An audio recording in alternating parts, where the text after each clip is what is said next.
మాధవ, నేను శంఖాన్ని పూరించకముందే ఇరుపక్షాల సైన్యాన్ని కళ్ళారా దర్శించాలనుకుంటున్నాను. రథాన్ని ఇరు సైన్యాల మధ్యకు తీసుకువెళ్ళండి.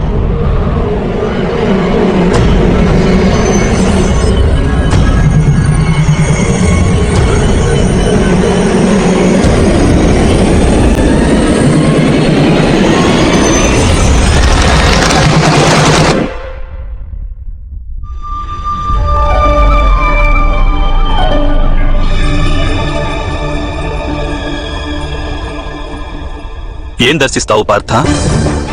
నీవు పక్షి కంటికి గురిపెట్టినప్పుడు వృక్ష శాఖ కూడా నీకు కనిపించదు. కాని ఈరోజు ఈ సమయంలో సమస్త రణభూమిని ఎందుకు దర్శించాలనుకుంటున్నావు? ప్రతిపక్ష సేనను పరీక్షించాలనుకుంటున్నాను మాధవ. మన సేనను కూడా ఒకసారి చూడాలని ఉంది. నేను తెలుసుకోవాలనుకుంటున్నాను, ఈ యుద్ధంలో ఎవరి మరణం వలన ధర్మ సంస్థాపన జరుగుతుందో, ఎవరి మరణం వలన అధర్మం అనుభవంలోకి వస్తుందో.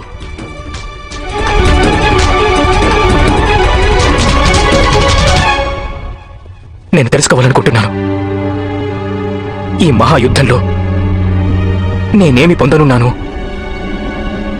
దేనిని కోల్పోనున్నానని. ఈ యుద్ధంలో బలిదానం ఇచ్చేందుకు వచ్చావు పార్థ. ఇక లాభ నష్టాల గురించి ఎందుకు ఆలోచిస్తావు పార్థ? దానమివ్వడం అంటే ఏమిటంటే దాత కోల్పోతాడు, యాచకుడు లాభాన్ని పొందుతాడు. కాని బలిదానం ఇవ్వడం అంటే దాత దానం చేస్తే యావత్ లోకం లాభం పొందుతుంది. కాని మాధవ, నేనొక్కడినే దానం చేసేందుకు ఇటకు రాలేదు. ఎందరో సైనికులు తమ ప్రాణాలను ఆహుతి చేసేందుకు వచ్చారు. నేను తెలుసుకోవాలనుకుంటున్నాను, ఈ మహాయుద్ధంలో నేను కేవలం అధర్మాన్ని నాశనం చేస్తున్నానా, లేక దానితో సహా ధర్మాన్ని నాశనం చేస్తున్నానా అని. అయితే ఇదంతా నీ వలన జరుగుతుందా పార్థ?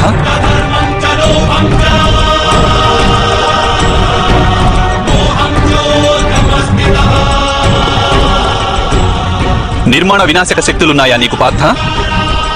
నిర్మాణ వినాశ కార్యాలను స్వయంగా ఆ ఈశ్వరుడే చేస్తాడు పార్థ. నీవు కేవలం ఒక సాధనానివి.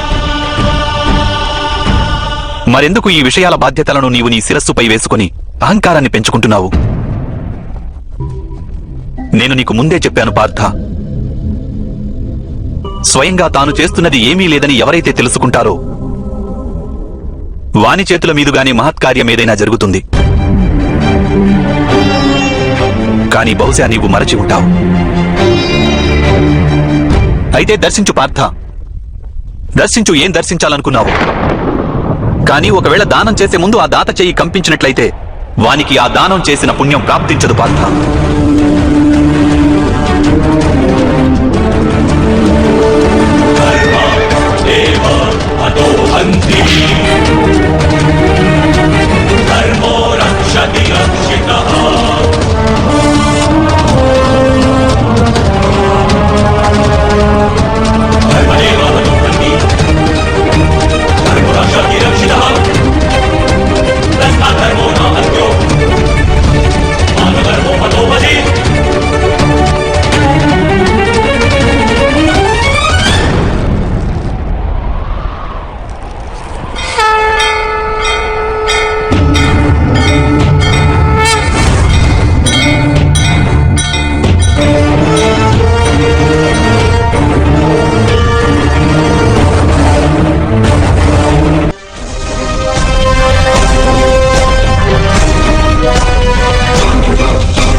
ఇక్కడ యువరాజు దుర్యోధనుడున్నాడు.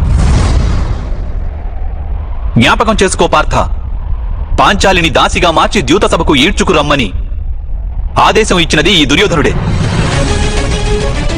దుశ్శాసన, వెళ్లి ఆ దాసి ద్రౌపదిని సభలోనికి తీసుకునిరా. ఆ తల బిరుసు స్త్రీ నా ఆదేశాన్ని స్వీకరించనంటే నీవు తనను జుట్టు పట్టుకుని ఈడ్చుకుంటూ ఇక్కడికి తీసుకునిరా.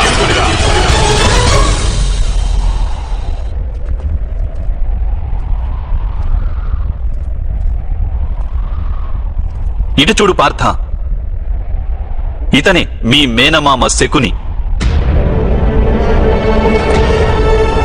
నేడు వీని చేతిలో కరవాలముంది.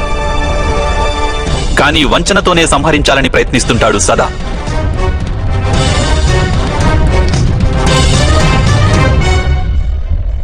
స్మృతికి తెచ్చుకో. ఇతను ఏ విధంగా మీ పంచపాండవులను మీ మాతను వారణావతంలో భస్మం చేయాలని పథకం వేశాడు. వారణావర్తంలోని భవనంలో మన 5గురు శత్రువులు ఏకీకృతమవుతారు. ఆ భవనంలోనే నీకు యువరాజసూయ యజ్ఞం జరుగుతుంది. ఇటు చూడు పార్థ, దుశ్శాసనుడు ఈ చేతులతోనే పాంచాలి కేశాలను పట్టి ఈడ్చే దుస్సాహస